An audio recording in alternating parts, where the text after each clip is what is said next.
Veamos ahora por el Día Internacional de la Mujer el homenaje que ha hecho Google a este día.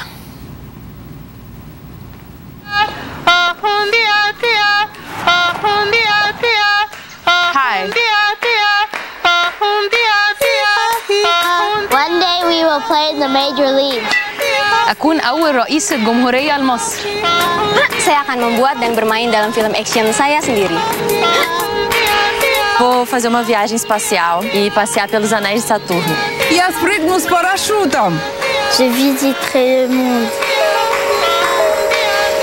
Haré que todos los perros tengan un hogar.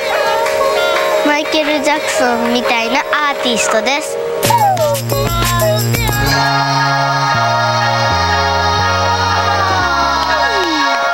Bueno, y lo que comentábamos a raíz de la celebración o la conmemoración de esta fecha, creo que el tema es poner sobre el tapete o la discusión o en la actualidad las amplias diferencias que todavía existen de oportunidades entre hombres y mujeres. Claro, esto no es el equivalente a un onomástico, esto no es una fiesta, ¿no? Para empezar, la razón por la que es el 8 de marzo, por la que se conmemora el 8 de marzo, el Día de la Mujer, es por una huelga de mujeres trabajadoras en una fábrica en donde varias de ellas murieron producto de un incendio intencional, hasta donde recuerdo. Entonces, digamos, desde el origen es un tema de discriminación y de mujeres luchando contra la discriminación. Y para lo que serviría un día como este, si sirve para algo, es para poner esos temas sobre el tapete en un contexto en el cual no se tocan regularmente en la agenda pública. Por ejemplo, la Defensoría del Pueblo en el Perú sacó datos justo hoy sobre cuánta es la diferencia entre lo que gana un hombre y lo que gana una mujer por trabajos equivalentes con nivel equivalente de calificación, cuál es la diferencia en el grado de representación política, parlamento, gobiernos regionales, municipios, como por ejemplo, si bien hay hombres que sufren violencia doméstica, casi el 90% de las víctimas de violencia doméstica son mujeres, y por ende, ¿cuánto queda por hacer? Y también, sin hablar del tema de la representación política, uno de los saludos también enviados por el Día Internacional de las Mujeres de Ban Ki-moon, el secretario general de Naciones Unidas. Hasta ahora no hay una secretaria general de Naciones Unidas. No, y probablemente eso no cambie. Tal vez haya una presidenta mujer en Estados Unidos este año, por primera vez en la historia, pero incluso eso está lejos de ser una certeza. Lo vamos a comentar más adelante. El Alto Comité para las Negociaciones, el órgano que agrupa a la mayoría de las fuerzas opositoras sirias, acudirá este viernes a las conversaciones de paz en Ginebra para dar inicio a las negociaciones en la formación de un gobierno de transición. El emisario de la ONU para Siria, Staffan de Mistura, fijó en un principio para este jueves 10 el inicio de estas negociaciones indirectas. De momento, el régimen de Bashar al-Assad no ha anunciado la fecha de llegada ni la composición de su delegación. Las negociaciones previstas a fines de semana, bajo la vigilancia de la ONU, serán las primeras desde la entrada en vigor el 27 de febrero del acuerdo para un cese de hostilidades suscrito entre Estados Unidos y Rusia. Según distintos medios de prensa, desde este momento, las violaciones del alto del fuego en Siria se han reducido.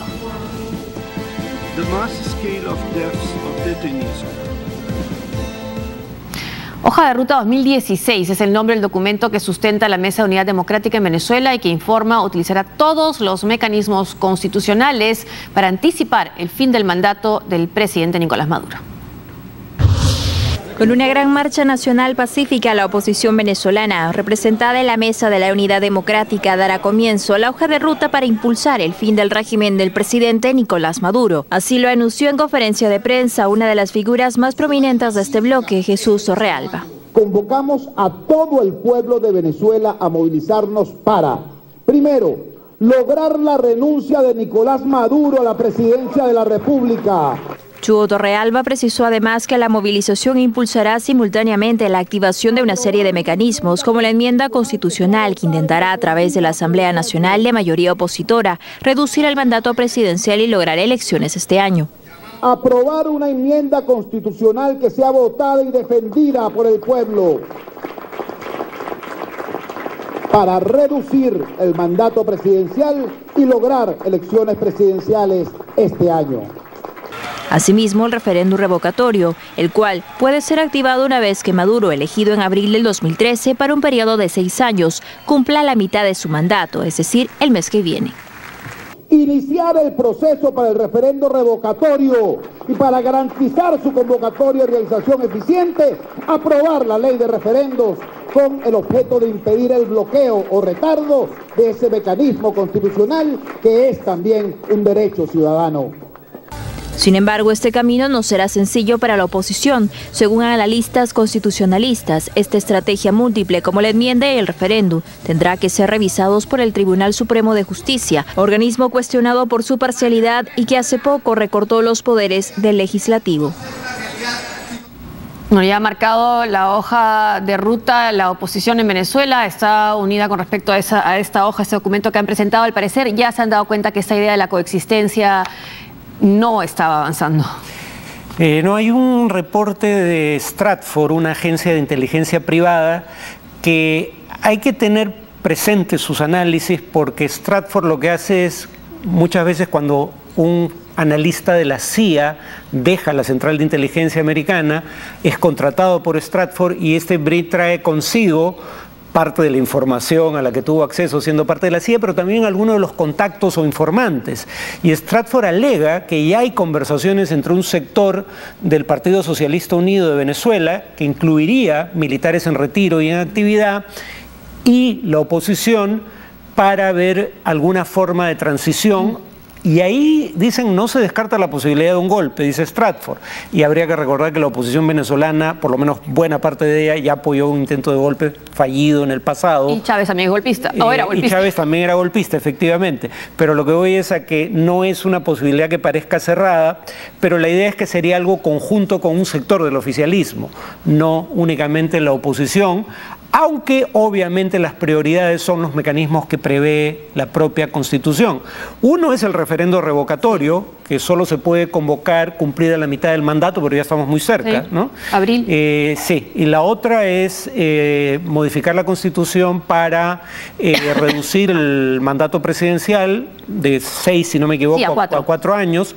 El tema con eso es que ambas podrían terminar siendo obstaculizadas por el Tribunal Supremo de Justicia, y dado que la oposición ha sido privada de manera ilegal, en mi opinión, de los 2/3 que logró, la mayoría de 2/3 que logró en el Congreso, podría producirse un impasse. Entonces hay un grave riesgo de que si no hay colaboración de sectores del oficialismo, esto lleva a un entrampamiento. Ahora, lo que ya ha dicho también Nicolás Maduro es que a él no lo saca nadie, que él no lo van a sacar, que está en su casa, bueno, tiene que salir cuando termine su mandato, aunque claro, está apostando a la oposición que sea antes y de manera constitucional, pero ¿no te da la impresión que más bien lo que están...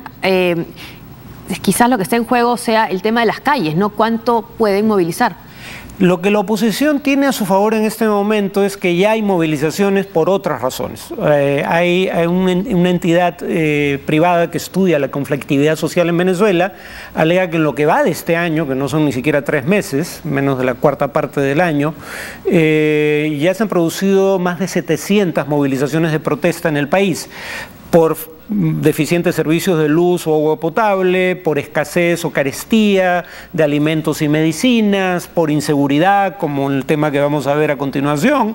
Entonces hay un caldo de cultivo propicio para la movilización de protesta, solo que ahora esto le daría un paraguas que podría nuclear a muchos grupos descontentos con la situación. Y además en este caso, en estas protestas sí estarían unidos el grupo de Enrique Capriles con los seguidores de otros grupos de la oposición. Efectivamente, aquí la Mesa de Unidad Democrática, que es la principal coalición de oposición, parece estar unida.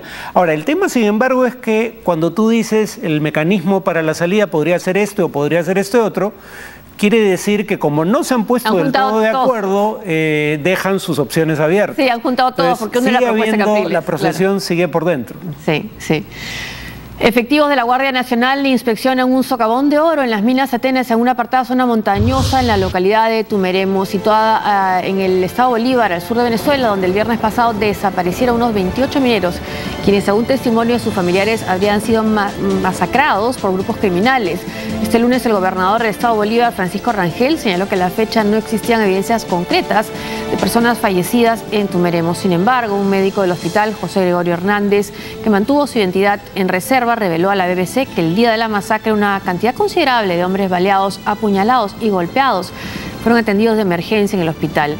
Al respecto, Américo de Gracia, diputado opositor de la Mesa de la Unidad Democrática, señaló que cada cierto tiempo en la región se sabe de alguna muerte acontecida entre bandas armadas, indígenas y mineros que buscan beneficiarse de los minerales del llamado arco minero del Orinoco. La gente de Tumeremo sabe porque trabajan las minas y saben dónde los tiran y cómo los esconden. Saben cómo los desaparecen. Nadie se atreve a hablar, nadie se atreve a denunciar porque ahí se paga con la vida cualquier denuncia de este género. Bueno, es una desaparición que complica aún más la situación del gobierno en términos de explicar dónde están esas personas. Sí. Ahora, el fenómeno no nos es desconocido, ¿no? Lo más parecido al viejo oeste de las películas de cowboys de Hollywood en nuestro continente es la minería informal. Y esto es un lugar en donde esta campea. Y entonces no es inusual que haya ajustes de cuentas entre grupos de interés que compiten por acceso al recurso, solo que nunca había habido una desaparición de 28 personas, como es el caso ahora. Lo curioso aquí, o lo sintomático, es que en un país tan polarizado todo se politiza. Y entonces el gobierno, como el gobierno inicialmente quiso dar a entender de que o bien no había muertes porque todavía no se encuentran y tal vez estaban vivos, o bien si había muertes era puramente delincuencial, un ajuste de cuentas entre bandas locales, la oposición salió a decir, bueno, el gobierno tiene que esclarecer los hechos y tiene que estar abierto a todas las hipótesis, no puede partir si no tiene información con una posición cerrada en torno al tema. Una pausa y al volver. La seguridad de El Chapo Guzmán.